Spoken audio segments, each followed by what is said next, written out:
Hi guys. I feel like it's been a while since we've been together, even though we aren't together in the whole collective sense of the word in this term. Anyway, I've had a lot of really good individual conversations with many of you, and I've really enjoyed that. But it's been a while since I've sort of checked in on class, and so I downloaded everybody's assignments today, and I started skimming them, and I looked through the discussion board to see where you're all at in giving your feedback to each other. And so I thought it would be really great idea for us to take a couple minutes to sort of review kind of where we've been and where we're going, so that I can put what you're doing right now into the broader context of the big assignment that you're doing for the end of the course. And I want to make sure that you understand when I give you your rubrics for your assignment for this week, there are a lot of initial comments that I sort of jotted down whenever I was skimming through the assignments. That's kind of my process of how I do it. I download all of them and I read through them before I even begin to grade them. And I write down any general comments that are popping out at me, that I noticed right away, to try to make those connections between, what the rubric is, where we've been, where we're going, all of those kinds of things. And I started seeing some of the same sorts of things pop up. And so what I thought I would do is review a little bit right now, and then also let you know that when you get your rubrics for this assignment, I want you to keep a couple of the things in mind that I'm going to be telling you about, sort of the general things that I was looking at, and how you can continue to improve and build upon what you've turned in. I think because of the way this class is set up, and because you're doing what really is a whole project in chunks, I want to remind you that every time you do a section and you get some feedback on that, and then you build upon that for the next time, for the most part, I'm really looking at whatever section. Like right now, I'm looking at your intervention strategy section. But when I go to do your final paper, I'm going to also be looking at the revisions that you've made to the other ones all the way through. So I want to make sure that you are going back and looking at each of your sections and figuring out how you can adapt and edit and revise some of the earlier sections based on the new learning that you're adding on to everything throughout the course. Because sometimes you'll have a different view when you go back and take a look at it when you're in week 14 of the course than you did in week 2 or 3 when maybe you drafted your needs assessment. So I just want to remind you about that. But then also to say that in the broadest sense, what we've done so far is you have really identified in the needs assessment and in the learning objectives and in the interventions, what you've really done is you have identified the gaps between what is happening in your organization and where your organization is with respect to leadership development programs, and what the ideal is. So you've said, here's what we are doing, here's where we are at in our organization with respect to leadership development. Here's really ideally what we should be, where we should be at, and here is a plan for figuring out how to bridge that gap. And so that's kind of what the needs assessment was.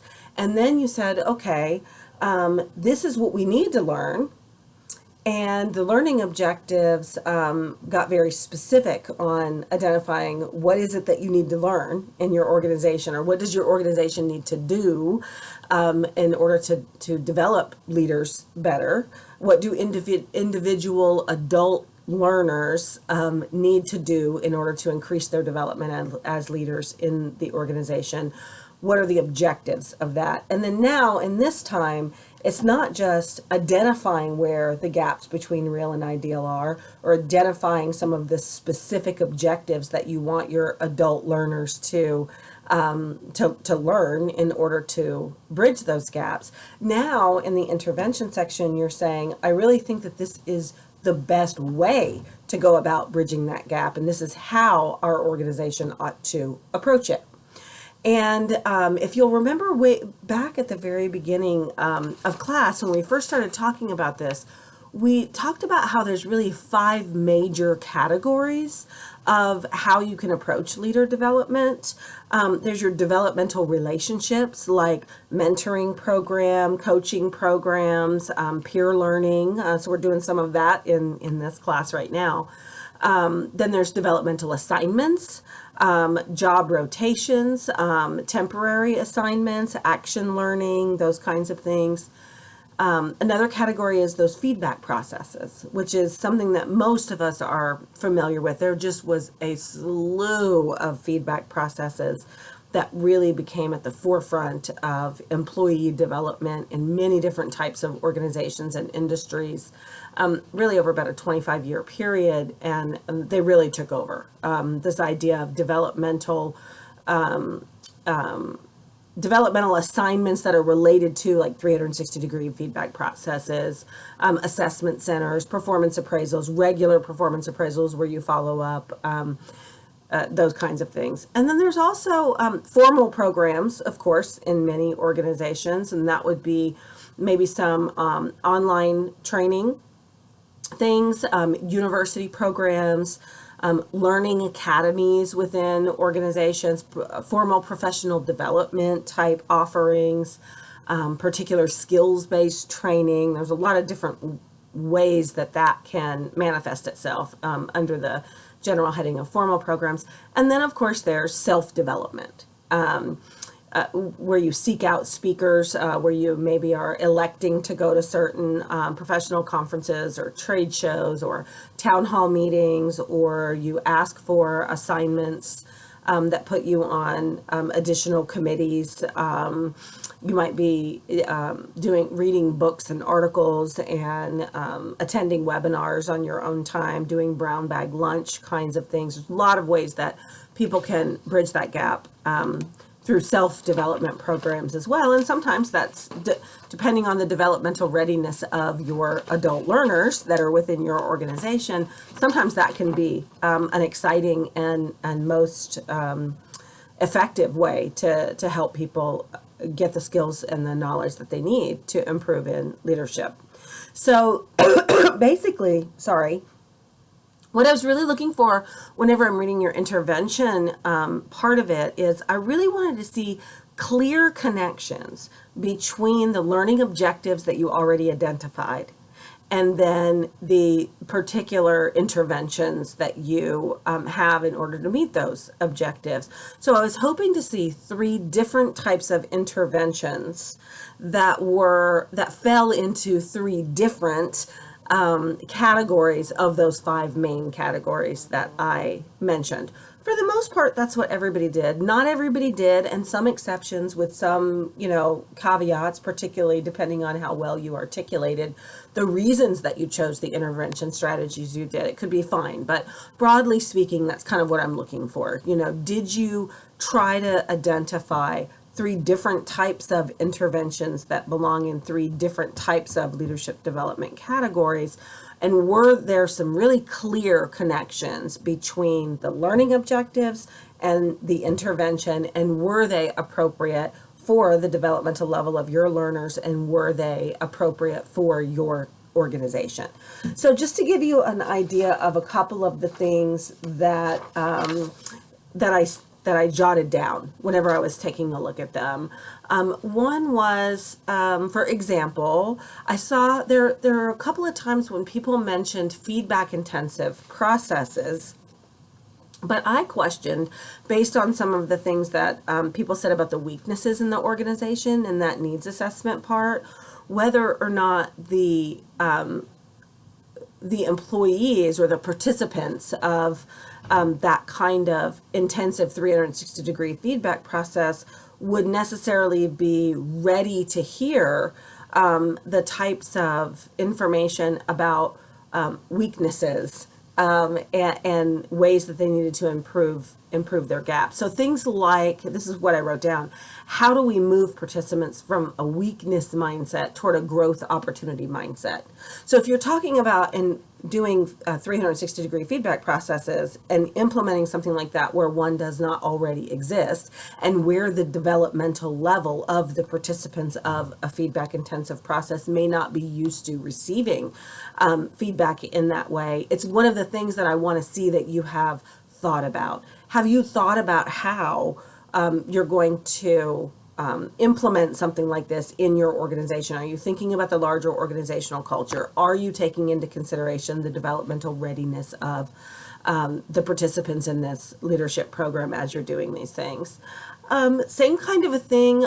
There were a couple of people who talked about personal growth programs in general, and those are kind of a variation within that formal program category. Sometimes personal growth programs can be more of a self-development thing, but at other times they are more formal, and in different organizations they can be. And so I would encourage you that if that's something that you were interested in pursuing as an intervention strategy, some kind of a formal personal growth program within your company, that's kind of less common than skills-based training. And so I would encourage you to dig into that a little bit more.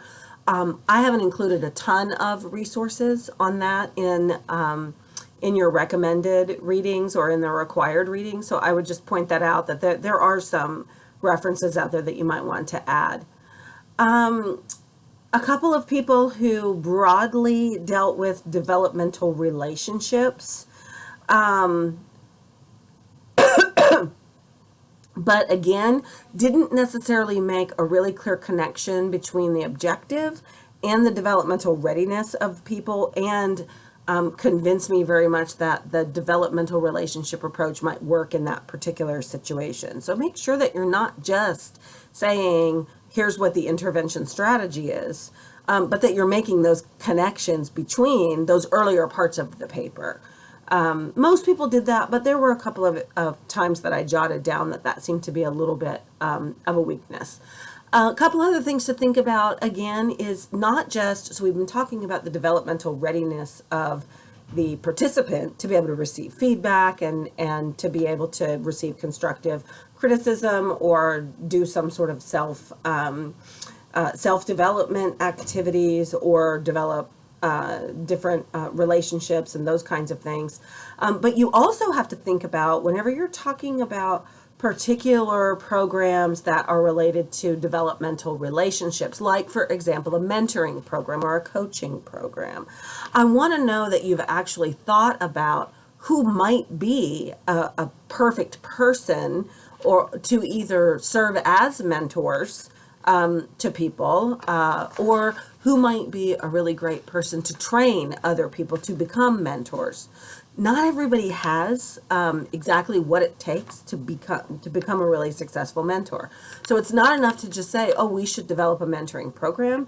You need to make the argument that the capacity is there to meet the objectives that you have through mentoring, that you have the people in place that are necessary in order to fill that kind of role, if that makes sense. So I want to see that you've thought about some of the connections there.